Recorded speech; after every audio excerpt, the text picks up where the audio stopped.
Minneapolis couldn't even recover from Renee Good's fatal shooting by an ICE officer, which sparked outrage and massive protests when another DHS raid shocked the city. The federal immigration raid in Minnesota's Twin Cities turned chaotic on January 11th, as agents rammed a home door and arrested a man, part of what the Department of Homeland Security calls its largest enforcement operation ever. In a tense scene echoing others across Minneapolis, agents arrested a man inside a home shortly after pepper spraying protesters who confronted the heavily armed federal officers. On the neighborhood street, demonstrators honked horns, beat drums, and blew whistles to try to disrupt the operation. The agents rammed the door open, pointed guns inside the house, and soon after, the man was in their custody. Watch the dramatic moments for yourself that led up to the man's arrest.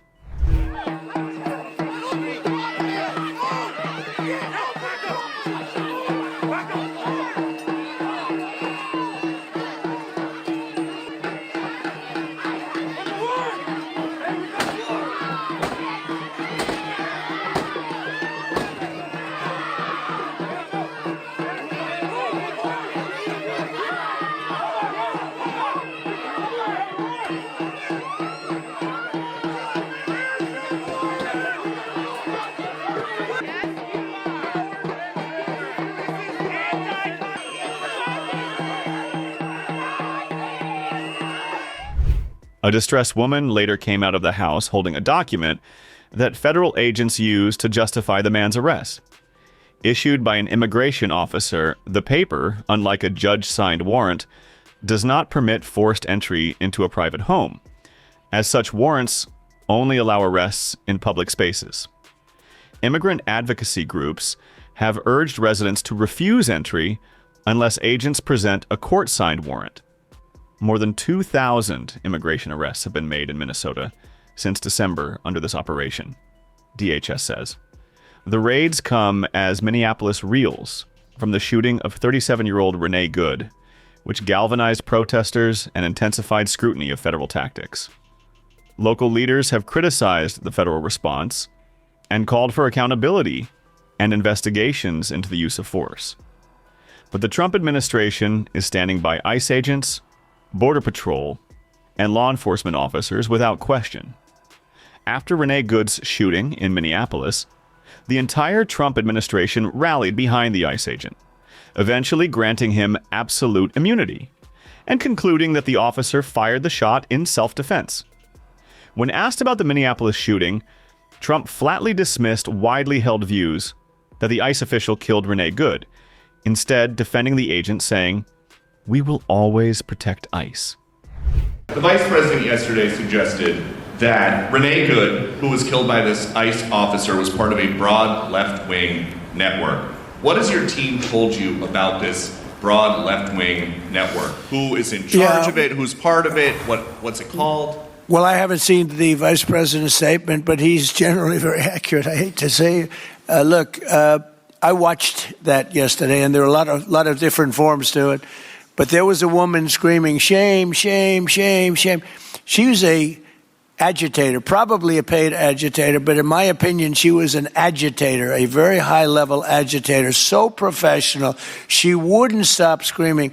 I said, this isn't a normal situation. This is a professional troublemaker, because you heard it and I had it. Now, I will say this. The news sort of turned her down, turned her off, because you're trying to watch. She was so loud and so crazy and just not normal. When somebody sees something like that, they don't go screaming and the same words. So I guess you could say professional, but I didn't think she did a very good job. You have agitators, and we will always be protecting ICE, and we're always going to be protecting our Border Patrol and our law enforcement. If you think that was the peak of the administration's defense of the deadly Minneapolis ICE shooting, there was more. Vice President J.D. Vance took the White House podium, fully backed the ICE agent's actions, and even asserted that the officer has absolute immunity from prosecution. When I was actually walking out here, somebody sent me a photo of a CNN headline about what happened in Minneapolis. And this is the headline. I'm just going to read it. Outrage after ICE officer kills U.S. citizen in Minneapolis. Well, that's one way to put it, and that is the way that many people in the corporate media have put this attack over the last 24 hours. And I say attack very, very intentionally, because this was an attack on federal law enforcement. This was an attack on law and order. This was an attack on the American people. The way that the media, by and large, has reported this story has been an absolute disgrace, and it puts our law enforcement officers at risk every single day. What that headline leaves out is the fact that that very ICE officer nearly had his life ended, dragged by a car 6 months ago, 33 stitches in his leg. So you think maybe he's a little bit sensitive about somebody ramming him with an automobile? What that headline leaves out is that that woman was there to interfere with a legitimate law enforcement operation in the United States of America. What that headline leaves out is that that woman is part of a broader left-wing network to attack, to dox, to assault, and to make it impossible for our ICE officers to do their job. If the media wants to tell the truth, they ought to tell the truth that a group of left-wing radicals have been working tirelessly, sometimes using domestic terror techniques to try to make it impossible for the President of the United States to do what the American people elected him to do, which is enforce our immigration laws. The President stands with ICE. I stand with ICE. We stand with all of our law enforcement officers. And part of that is recognizing that you people in the media, not everybody in this room, but many people in this room have been lying about this attack. She was trying to ram this guy with her car. He shot back. He defended himself. He's already been seriously wounded in law enforcement operations before, and everybody who's been repeating the lie that this is some innocent woman who was out for a drive in Minneapolis when a law enforcement officer shot at her, you should be ashamed of yourselves. Every single one of you. Questions? Thank you, Mr. Vice President. I wanted to read a quote from Tim Walz earlier today. He said, "When things looked bleak, it was Minnesota's first that held the line for the nation on July 3rd, 1863, and I think we may be in that moment now."